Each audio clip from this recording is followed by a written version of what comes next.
రావు గారికి, వేదిక మీద ఉన్న కాంగ్రెస్ అధ్యక్షురాలు మేడం శర్మిల గారికి, అలాగే మన శ్రీనివాసరావు గారికి, రామకృష్ణ గారికి, తులసిరెడ్డి గారికి, అందరికీ మన ఈ సమావేశానికి వచ్చేసిన వివిధ సామాజిక ప్రముఖులందరికీ కూడా నమస్కారాలండి. ఈరోజు ఈ సమావేశం ఏర్పాటు చేయడానికి ముఖ్య కారణం, మన మోడీ గారు 2014లో ఎన్నికలు రాకముందు, అదే ఎన్నికలు కాకముందు ఆయన ఒకటి సందేశం ఇచ్చారు జాతి మొత్తానికి. మేము ఈ దేశాన్ని 70 సంవత్సరాలు వెనక్కి పట్టుకెళ్తాం. 70 సంవత్సరాలు వెనక్కి ఏముంది అని చూస్తే మనకి బ్రిటిష్ వారి పాలన ఉంది. అంటే ఇప్పుడు దాన్ని మనం ఈస్ట్ ఇండియా కంపెనీ అని చెప్పి అనుకుంటాం. ఈ రోజు మోడీ గారు తీసుకెళ్తున్నది దేశాన్ని ఏంటంటే వెస్ట్ ఇండియాకు, అంటే ఆదాని వెస్ట్ ఇండియాకోకి అటువైపు తీసుకెళ్తున్నారు. దీనికి ఉదాహరణ చాలా ఉన్నాయి. ఇందాక చెప్పినట్టు 6 పోర్టులు కాదండి, అటు సీ పోర్ట్స్, ఇటు ఎయిర్పోర్ట్స్, ఇటు రోడ్లు, మన రైల్వేలని ఆధునీకరిస్తూ ఈరోజు దేశాన్ని అప్పనంగా ఆదాని అండుకోకి అప్పచెప్పడానికి ఈ దేశాన్ని తయారు చేస్తున్నారు. ఇది ఒకటే కాదండి, సాగరమాల అనే కార్యక్రమాన్ని మొదలుపెట్టినప్పుడు 500 మీటర్ల ఈ సముద్ర తీరం అనేది దాన్ని కుదించి 50 మీటర్లకు తగ్గించి ఈ మిగతా ప్రాంతాన్ని సాగరమాల కార్యక్రమంలో ఆదానికి అప్పచెప్పడానికి మొదలుపెట్టారు. ఆల్రెడీ అది గుజరాత్ నుంచి మొదలైంది, అది సగం అయిపోయింది. మన ఈస్ట్ కోస్ట్ ఒకటే మిగిలింది. ఇప్పుడు దాన్ని కూడా కంప్లీట్ చేసే ప్రోగ్రామ్ లో ఉన్నారు. అయితే దీన్ని తిప్పికొడుతున్న మత్స్యకారులు చాలా మంది అహర్నిశలో పనిచేస్తున్నారండి దాని మీద. సో ఇదొకటి కార్యక్రమం అనేది జరుగుతుంది.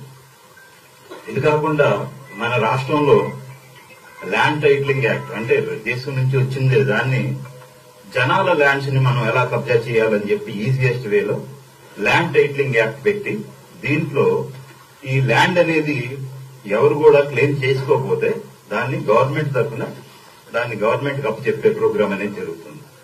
ఇది జరుగుతూ రెండో ప్రయత్నం ఏం చేస్తున్నారంటే, దీనికి ఎవరు కూడా మధ్యలో సివిల్ కోర్ట్స్ ఏమీ లేకుండా ఎవరన్నా క్లెయిమ్ చేయాలి అనుకుంటే డైరెక్ట్ గా హైకోర్టుకి వెళ్ళాలి. అంటే ఒక సామాన్యుడు తన సెంటు భూమి కోసం హైకోర్టు దగ్గరికి వెళ్లి కూర్చొని మాట్లాడాల్సిన పరిస్థితి. అంటే దీన్ని ఏమంటామండి మనం? ఇది ప్రజాస్వామ్యమా, లేకపోతే రాజరికమా, లేకపోతే ఇంకా అహంకారపూరితమైన మరొకటి? సో ఇవి మనం ఆలోచించాల్సిన విధానంగా. ఒకప్పుడు తెలుగు జాతిని, నిర్వీర్యమైపోయిన తెలుగు జాతిని మేలుకొల్పిన ఎన్టీ రామారావు గారు మన భారతదేశంలో ప్రతి రాష్ట్రానికి ఉన్న హక్కుల గురించి నినదించి మొత్తం భారతదేశాన్ని యునైట్ చేశారు. అప్పుడే థర్డ్ ఫ్రంట్ అనేది ఏర్పడి నేషనల్ ఫ్రంట్ గా ఏర్పడి, ఆ రోజు ఆయన తీసుకున్న నిర్ణయం ఒక మహా ఉద్యమమై నిలిచింది. అలాంటి వ్యక్తి, మరో వ్యక్తి రాజశేఖర రెడ్డి గారు సంఘటితంగా నుంచి ఎన్నో మంచి కార్యక్రమాలు చేసి దేశంలో కూడా తను నా రాష్ట్రానికి కావాల్సిన నేను తెచ్చుకుంటానని చెప్పని ముందు నిల్చున్న రాజశేఖర రెడ్డి గారు. ఇప్పుడున్న ముఖ్యమంత్రులు, అంతకుముందు చంద్రబాబు గారు కానీ ఇప్పుడు జగన్మోహన్ రెడ్డి గారు కానీ, వారు చేసిన ప్రయత్నంలో 10వ వంతు చేస్తుంటే మన రాష్ట్రానికి రావాల్సినవి అన్ని వచ్చేసాయండి. కానీ మన వాళ్ళు అంత ఎక్కువగా ఆలోచించట్లేదు, ఎందుకంటే వాళ్ళ ఇబ్బందులు వాళ్ళకున్నాయి. సో మనం చేయాల్సింది ఏంటంటే, ఈ రోజు మోడీ గారి ఈ కార్యక్రమం అయితే వెస్ట్ ఇండియా కంపెనీని తయారు చేద్దాం అనుకుంటున్నారు. మనందరం కలిసి సంఘటనగా ఎదుర్కోవాలి.